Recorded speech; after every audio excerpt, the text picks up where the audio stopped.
matters under Rule 377. Shri Mohan Bhai Kalyanji Kaundaria.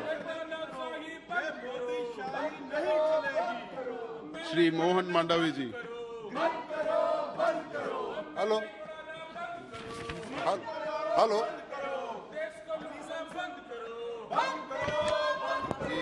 Mahendra भाई call आ गया अध्यक्ष महोदय, आपके माध्यम से माननीय कृषि एवं किसान मंत्री को श्री मैं अवगत करना चाहता हूँ। मोहन भाई, माननीय अध्यक्ष महोदय, आपके माध्यम से माननीय no, please have your seat. मंत्री This is not appropriate. Please have your seat. के ध्यान सिंचाई और बंद की ओर आकर्षित करना चाहता हूँ। राजकोट और मोटी जिला सहित पूरे गुजरात में नई सिंचाई और बंद के स्वरूप में खेती के लिए जल आपूर्ति करने जाती है। जल की आपूर्ति प्रधानमंत्री सिंचाई योजना अंतर्गत लिफ्ट इरिगेशन में कन्वर्ट किया जाए तो ज्यादा से ज्यादा भूमि सिंचित हो सकती है, इसलिए उपयोग में लाया जा सकता है और किसानों की आय में बढ़ोतरी एवं फसल का उत्पादन में मददगार साबित हो सकता है। मैं आपके द्वारा किसान हित नहीं सिंचाई लिफ्ट इरिगेशन में जल्दी से जल्दी परिवर्तन करने के लिए Please take your seat. माननीय मंत्री और किसान कल्याण मंत्री को आपके माध्यम से मैं अवगत कराना चाहता हूँ। Thank you. श्री मोहन मंडावी जी। अध्यक्ष महोदय, कांकेर जिला के प्रत्येक विकास खंड में पूर्व राष्ट्रपति doctor APJ Abdul Kalam ignite अंग्रेजी माध्यम के प्राथमिक एवं माध्यमिक विद्यालयों का संचालन किया जा रहा है। इन विद्यालयों में यदि कांकेर जिले के विभिन्न विकास खंडों के दर्ज आंकड़े प्रस्तुत करें तो 1685 है। इसी प्रकार छत्तीसगढ़ राज्य के प्रत्येक जिले के विकास खंडों की प्राथमिक एवं माध्यमिक विद्यालय संचालित विद्यालयों के अध्ययनरत बच्चों की लगभग दर्ज संख्या 65,000 है, लेकिन 4 वर्ष पहले खुले अंग्रेजी माध्यम के इस स्कूलों के लिए न विद्यालय भवन है, न ही जगह है, न ही शिक्षक और न ही अधोसंरचना विकास हेतु छत्तीसगढ़ सरकार के द्वारा कोई पहल की जा रही है। वर्तमान में यह अंग्रेजी माध्यम के विद्यालय का कोई सुध लेने वाला नहीं है। दूसरी ओर छत्तीसगढ़ के स्वामी आत्मानंद अंग्रेजी माध्यम के विद्यालय खोले जाने पर सभी सुविधाएं मुहैया कराई जा रही है, लेकिन उक्त स्कूलों में शासन प्रशासन उन गरीब बच्चों के भविष्य के साथ खिलवाड़ कर रहा है। अतः सदन के माध्यम से अनुरोध करता हूं कि पूरे राज्य के विकास खंडों में doctor APJ Abdul Kalam ignite अंग्रेजी माध्यम के विद्यालयों की शिक्षा भवन एवं शौचालय तथा आवश्यक अधोसंरचना का विकास किया जाए, जिससे गरीब बच्चों का अंग्रेजी माध्यम की शिक्षा प्राप्त हो सके। धन्यवाद। Thank you. श्री रोडमल नागर जी। धन्यवाद सभापति महोदय। मेरे राजगढ़ लोकसभा क्षेत्र मध्य प्रदेश में भारत सरकार द्वारा रेलवे की महत्वाकांक्षी परियोजना रामगंज मंडी भोपाल, जो 2013 में रामगंज मंडी से झालावाड़ तक लाकर बंद कर दी गई थी, जिसे 2014 में माननीय प्रधानमंत्री नरेंद्र मोदी जी के नेतृत्व में फिर से प्रारंभ कर फास्ट ट्रैक में शामिल किया गया है। विभागीय उदासीनता के कारण रामगंज मंडी भोपाल परियोजना का कार्य बहुत धीमी गति से चल रहा है। मैं माननीय रेल मंत्री जी से अनुरोध करता हूं कि कृपया इसे गति प्रदान कर शीघ्रातिशीघ्र पूर्ण करवाने की कृपा करें। धन्यवाद। Thank you. श्री नारायण भाई कचडिया जी।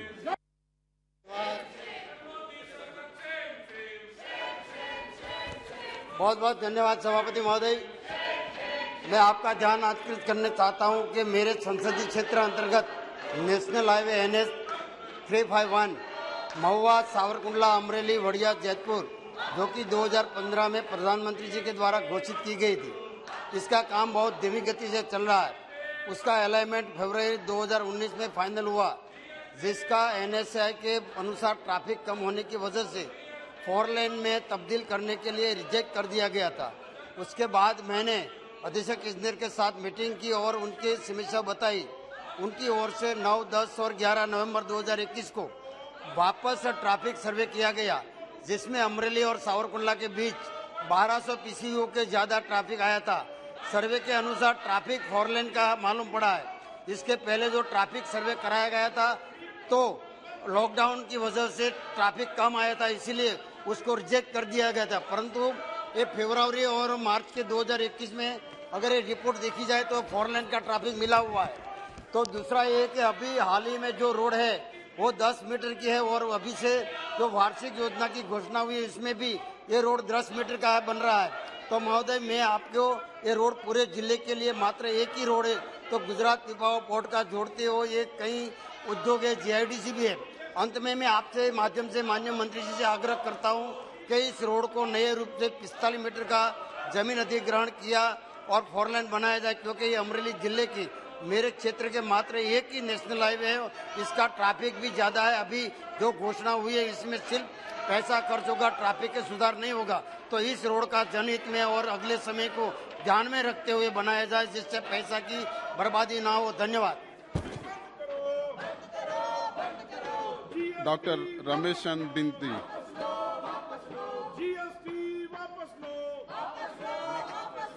श्री S मुनुस्वामी जी। श्री विद्युत वरण महतो जी।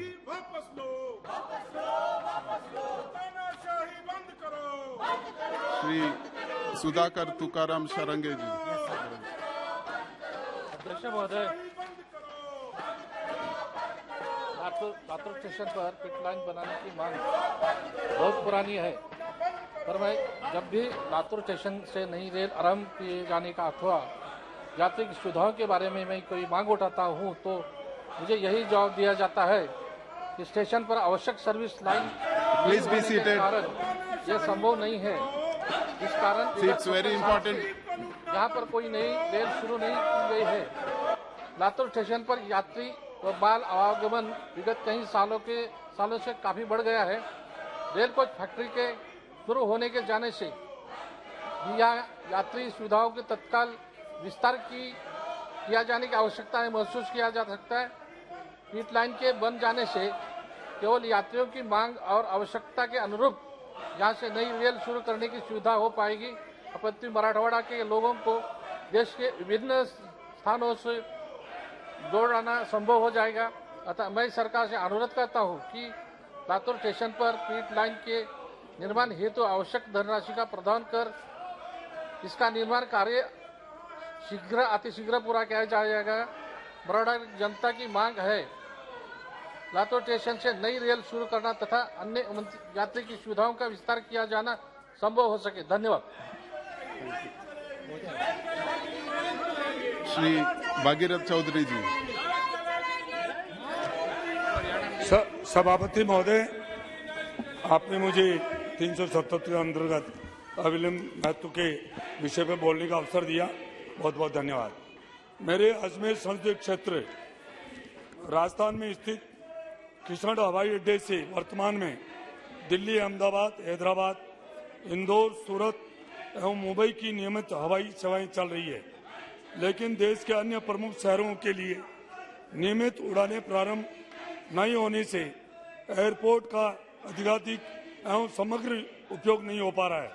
वर्तमान में किशनगढ़ एयरपोर्ट पर इसकी क्षमता अनुसार 70-80 यात्री भार वाले एयर वाहनों का आवागमन हो पा रहा है, जबकि उक्त एयरपोर्ट को जयपुर एयरपोर्ट के विकल्प के रूप में देखा जा रहा है। इसी के चलते एयरपोर्ट के रनवे एवं टर्मिनल विस्तार की कवायद विभागीय स्तर पर प्रक्रियाधीन है, लेकिन रनवे विस्तार कार्य में ग्राम टुकड़ा की 2 पहाड़ियों की चोटियों की कटाई एवं ग्राम गगवाना में स्थित प्रसार भारती के आकाशवाणी टावर की ऊंचाई कम करने अथवा अन्यत्र स्थानांतरित किया जाना सबसे बड़ी बाधा है।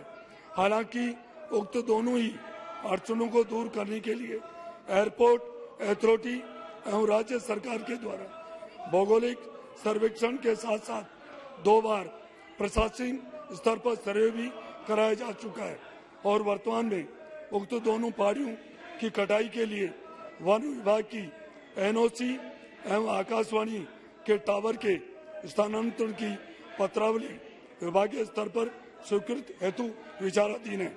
अतः सभापति महोदय, आपके माध्यम से मैं केंद्रीय नागरिक उड्डयन मंत्री महोदय से करबद्ध अनुरोध करता हूं कि व्यापक जनहित को दृष्टिगत रखते हुए किशनगढ़ अजमेर एयरपोर्ट के विस्तार में आ रही उक्त दोनों बाधाओं को दूर कराकर केंद्र एवं राज्य सरकार द्वारा यथाशीघ्र सकारात्मक विभागीय कार्रवाई कराई जाए, जो इस परियोजना पर हुआ करोड़ों रुपए का निवेश बहुउपयोगी साबित हो।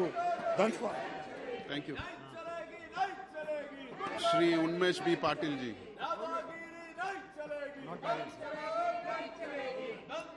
श्री अजय निषाद जी। धन्यवाद सभापति महोदय। हमारे संसदीय क्षेत्र मुजफ्फरपुर से बरौनी तक राष्ट्रीय राजमार्ग संख्या 28 जो 4 लेन में तब्दील करने की आवश्यकता है। महोदय, ये सड़क माननीय गृह मंत्री नित्यानंद राय जी और माननीय ग्रामीण विकास मंत्री श्री गिरिराज सिंह के संसदीय क्षेत्रों से होकर गुजरता है। इस राजमार्ग के 4 लेन में तब्दील होने से उत्तर बिहार के लोगों को समग्र विकास को गति मिलेगी।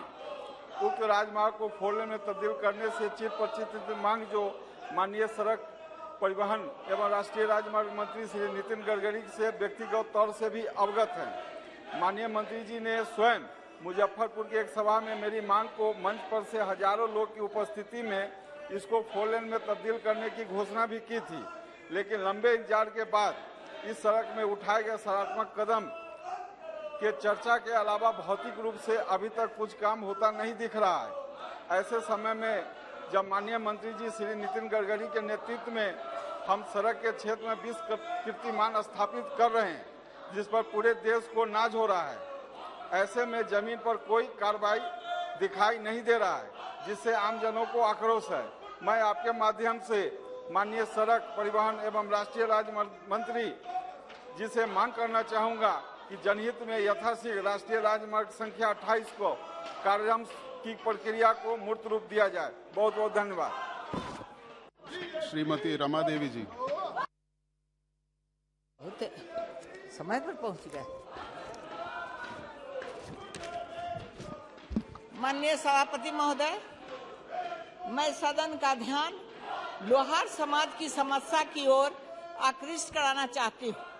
महोदय, भारतीय संविधान के अनुच्छेद 342 के तहत सन 1950 ईस्वी में रोमन लिपि में लोहरा जाति को अनुसूचित जाति के रूप में अनुसूचित जाति किया गया है।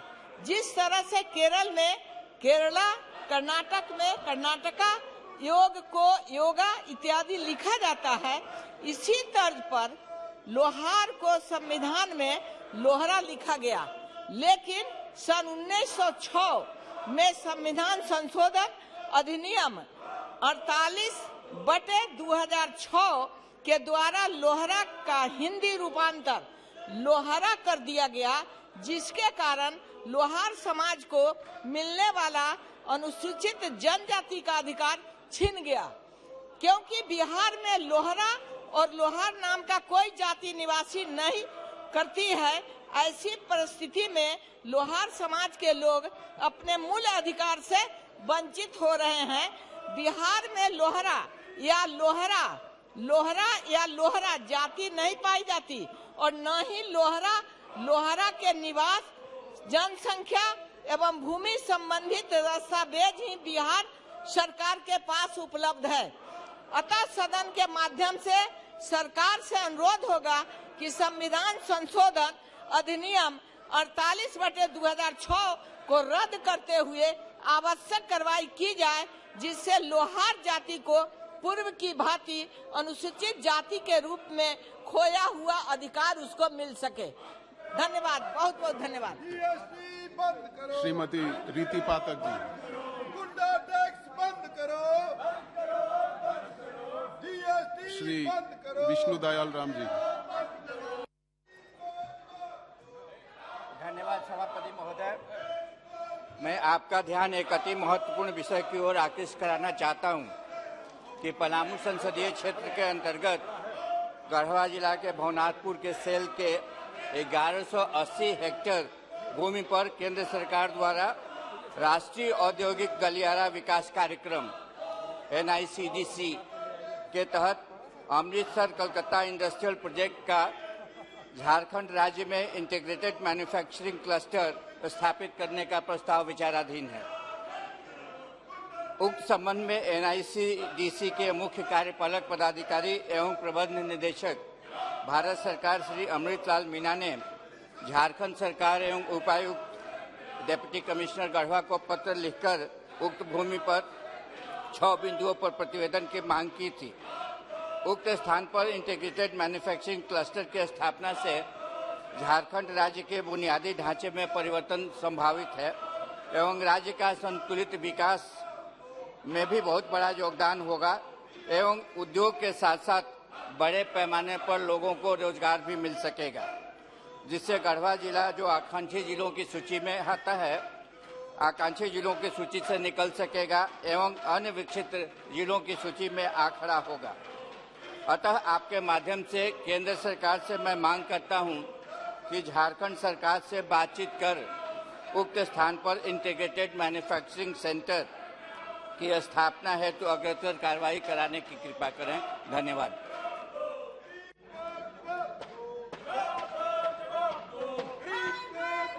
श्री जनार्दन सिंह सिग्रीवाल जी।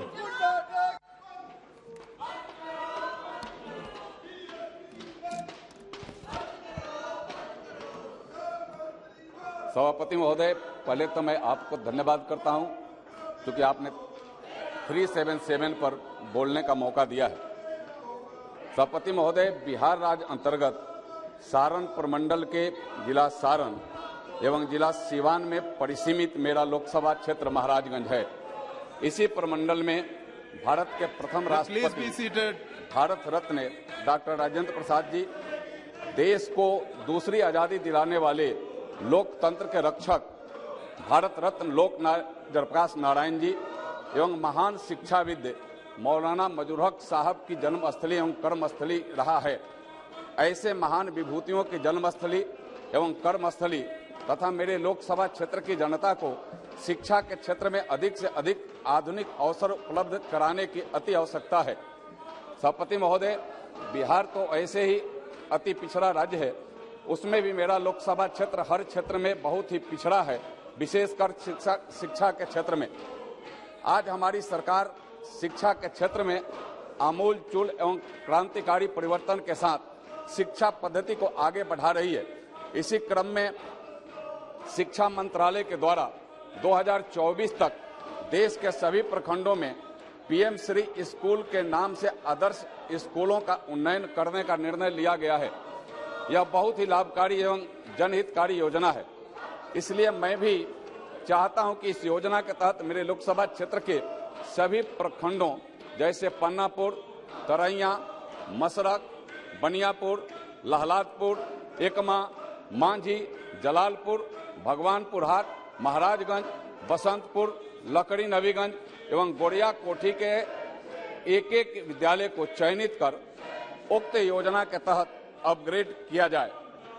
सभापति महोदय, अतः मैं अध्यक्ष महोदय के माध्यम से भारत सरकार के शिक्षा मंत्री से मेरा अनुरोध है कि मेरे लोकसभा क्षेत्र के सभी प्रखंडों में PM श्री स्कूल उन्नयन हेतु आवश्यक कदम उठाया जाए, जिससे कि मेरे क्षेत्र की जनता के बच्चों का भविष्य उज्जवल बनाने में सरकार का सराहनीय सहयोग मिल सके। सभापति महोदय, श्रीमती रामा देवी जी ने जो बात उठाई है, मैं उसका भी समर्थन करता हूं। यह बात होना चाहिए। धन्यवाद। श्री चुनीलाल साहू जी। सभापति महोदय, आपने मुझे 377 में बोलने का अवसर दिया, बहुत बहुत धन्यवाद। देश की कृषि ज्यादातर मौसम पर निर्भर करती है। अनेकों बार किसानों की फसल अल्प वर्षा और अन्य प्राकृतिक आपदाओं के कारण नष्ट हो जाती है और किसान कृषि कार्य करने में निस्सहाय हो जाते हैं। ऐसी स्थिति से निपटने के लिए हमारे आदरणीय श्री नरेंद्र मोदी जी के नेतृत्व में प्रधानमंत्री फसल बीमा योजना वर्ष 2016 में लागू कर किसानों को राहत देने का कार्य किया गया, लेकिन इसमें भी राज्य सरकार द्वारा चिन्हित ग्रामों में किसानों को प्रधानमंत्री फसल बीमा राशि को समय में नहीं देना कृषि कार्य को कमजोर करना है। किसानों के लिए एक अभिशाप ही है। महोदय जी, छत्तीसगढ़ में मेरे लोकसभा महासमुंद क्षेत्र अंतर्गत कृषकों को पिछली फसल के समय जिन ग्रामों में अल्प वर्षा के कारण फसल नष्ट हुई है, अब तक प्रधानमंत्री फसल बीमा योजना की राशि नहीं मिलने के कारण किसान काफी आक्रोशित है, जिन्हें वर्तमान में कृषि के लिए बीज, खाद एवं कीटनाशक दवाइयां खरीदने की अति आवश्यकता है। वर्तमान में आर्थिक रूप से कमजोर किसान कृषि कार्य से पिछड़ रहे हैं। छत्तीसगढ़ सरकार के अधिकारियों की कथित लापरवाही के कारण किसान आज योजना से वंचित होकर खुद ठगा सा महसूस कर रहा है।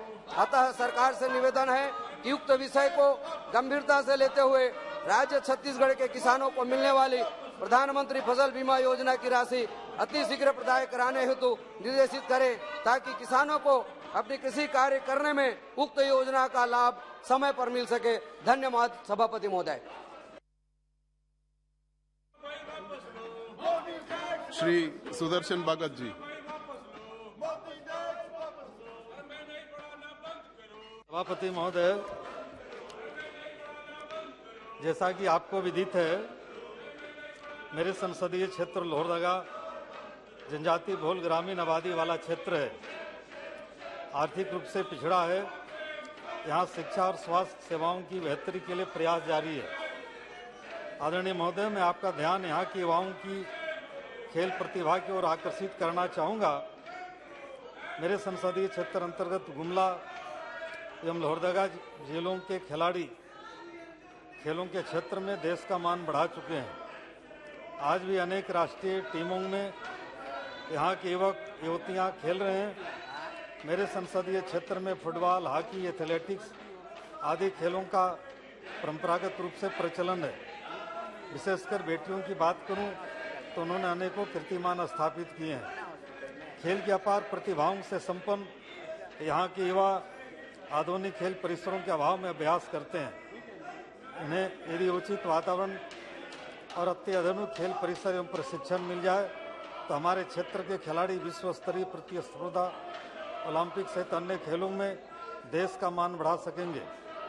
आदरणीय महोदय, मैं आपके माध्यम से सरकार से मांग करता हूं कि मेरे संसदीय क्षेत्र के लोहरदगा जिले में केंद्र सरकार द्वारा अंतर्राष्ट्रीय स्टेडियम बनाया जाए। मेरा निवेदन है कि लोहरदगा जिले में स्टेडियम के निर्माण कर देश के जनजाति बहुल ग्रामीण अंचल के खिलाड़ियों का उत्साह या मनोबल को बढ़ाने एवं यहाँ के प्रतिभावान खिलाड़ियों के अवसरों का सृजन करने में केंद्र सरकार अपनी निर्णायक भूमिका निभाए। मुझे विश्वास है देश के युवाओं के प्रेरक प्रधानमंत्री श्री नरेंद्र मोदी जी के नेतृत्व में चल रही हमारी सरकार लोहरदगा में अंतर्राष्ट्रीय स्टेडियम का निर्माण कर देश के समस्त जनजातीय अंचलों को उपहार देकर अनुग्रहित करेगी। इससे अनेकों अभावों में अपना कठोर परिश्रम निरंतर अभ्यास कर प्रतिभावान खिलाड़ियों को बेहतर अवसर मिलेंगे। बहुत बहुत धन्यवाद।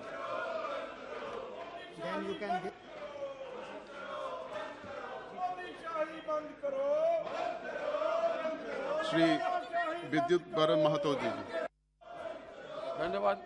धन्यवाद सभापति महोदय। आपका ध्यान अति महत्वपूर्ण विषय की ओर आकृष्ट करना चाहता हूं कि आज आयुष्मान भारत योजना देश के करोड़ों गरीब वंचित बीमारियों से पीड़ित बीमारियों को योजना का लाभ मिला है। ये देश की यशस्वी प्रधानमंत्री आदरणीय भाई श्री नरेंद्र मोदी जी का दूरगामी सोच और गरीब के प्रति समर्पण एवं प्रतिबद्धता करता है। महोदय, जमशेदपुर संसदीय क्षेत्र के अंतर्गत कोई ऐसे अस्पताल है जिसका करोड़ों रुपया भुगतान नहीं होने के कारण इन अस्पतालों में गरीब इलाज बंद हो गया। ऐसे अस्पताल का निम्नलिखित है: मेरिक्सो ऑपरेक्स Brahmanand hospital Saraikela, Meditrina hospital Saraikela, Ganga memorial Jamshedpur, Daya hospital Jamshedpur, Apurva Ishan Jamshedpur, Saket hospital Jamshedpur, doctor Abhishek child Jamshedpur, Meherbai Tata Jamshedpur, doctor T Mishra urologist Jamshedpur. अतः महोदय, आपके माध्यम से माननीय स्वास्थ्य एवं परिवार कल्याण मंत्री से भारत सरकार से अनुरोध करता हूं कि उपरोक्त अस्पताल का आयुष्मान योजना के तहत बकाया राशि भुगतान करने की कृपा की जाए तथा इन अस्पतालों को विभिन्न बीमारियों को पीड़ित गरीबों को परिवार को समुचित इलाज हो सके। धन्यवाद। Members, please take your seat. Please, see, the house can't run like this. Please take your seat. Your members also have the, please take your seat. Rest of the members may lay their matters on the table of the house. The house stands adjourned to meet again at 4 p.m.